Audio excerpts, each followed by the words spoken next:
My first deer was very memorable. I climbed up in the very top of a pine tree. I looked down below, and I saw something move 20 yards from me.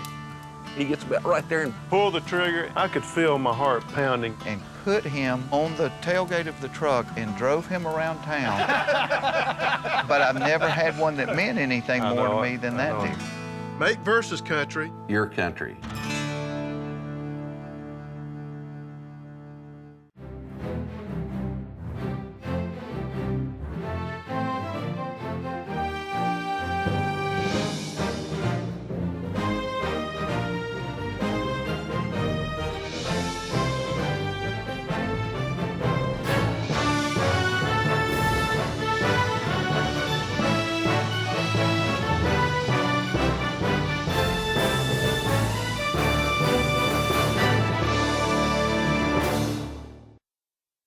Life in the Open is brought to you by the Theodore Roosevelt Conservation Partnership, guaranteeing you a place to hunt and fish. Today's episode of Life in the Open is brought to you by the IBEW and NECA team, the best electricians and electrical contractors in the world. See our work at electrictv.net.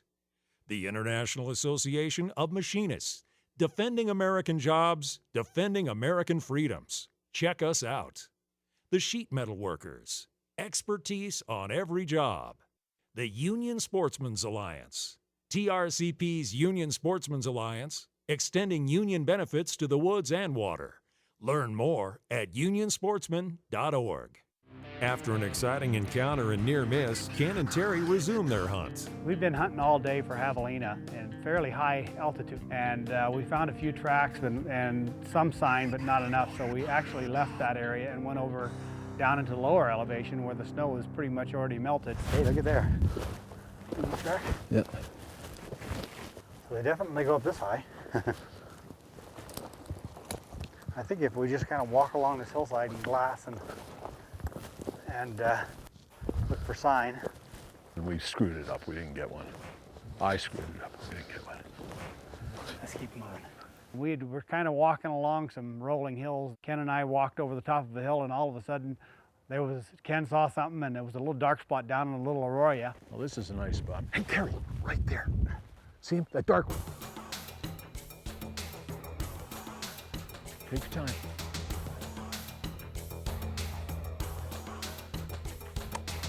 Okay, go ahead. You got him. Good hit. There he goes, there he goes, there he goes. Good, you got him. You got him. Good shot. Well, Terry, I saw him run down after you shot, and it was a really good shot. He certainly did not go up on this hill here. So I think we're gonna find him on this flat right here. Why don't we spread out about 25 feet and work this. Terry Riley is a consummate professional and a really interesting guy. Right out of high school, he signed up for 4 years in the Army, did a tour in Vietnam, came back and became a truck driver. Here's some blood. Terry, here he is. Here he is. He's down. He's dead. Oh, great. Well, I was sure that was a good shot. Fantastic. There he is. But at the age of 25, decided, hey, I'm going to go to college and become a wildlife biologist. Not only did he get a bachelor's degree, he got a master's degree and a PhD. There you go, Terry. Yeah, nice little guy.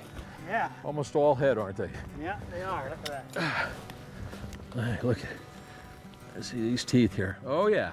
Yeah, when we had those ones chasing around us a couple hours ago, I could hear them clicking those teeth. And they have no underfur, so this is about as far north as they can go. He's a tough little bugger. I mean, Terry, he went 50, 60 yards. Yep.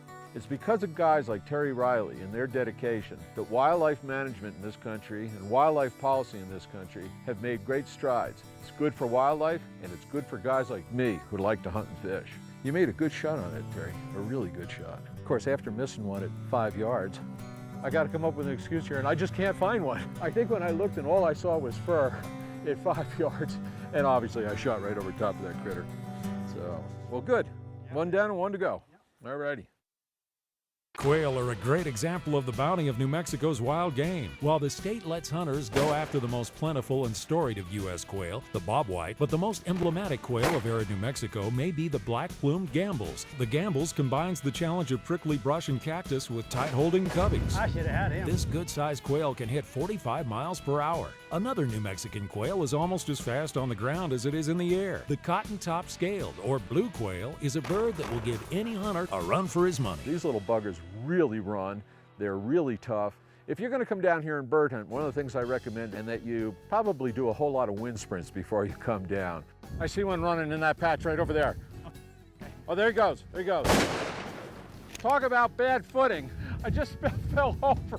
Most experienced wing shooters know that foot placement and footwork is as important as gun mounting. In this country, getting your feet in position is nearly impossible. You're slipping, you're sliding, and whatever you do, don't reach out for a branch because it's going to bite you back or put a thorn right through your hand. I think you'd call this quail combat hunting. It is. All these plants reach out and bite at you.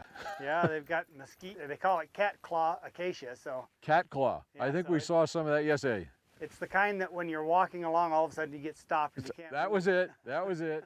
Like all good things, this hunt had to come to an end. But on our way to the airport, Terry mentioned that there was a little draw he knew where there was a covey of scaled quail. And he said, you want to give it a try? Well, I think they smelled them, but where they are, who knows? Where are they? Hope, hope, hope. He's got a point. Whoa. You got quail? There goes one. Got him. Good shot. Keep an eye on him. It was quite hard habitat to hunt, and the quail know how to get underneath it and just run like racehorses. I assume these are scalies. Yep, this one's a scaly. I saw him run across that ditch. There you go. There you go. Call them blue quail because they got that All blue color. blue color on their breast and right around their neck. Boy, they're runners too, aren't they? Yes, they are. Well, down here there are Forest Service land. We have Bureau of Land Management lands. We have a lot of state lands. And there's even some private lands open here to public access. You know, 30 million acres of public lands open to hunting.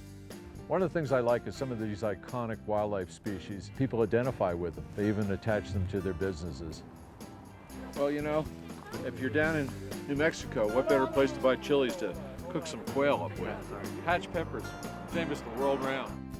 I swear to God, that quail's got a smirk on his face. Must be one of the ones I missed.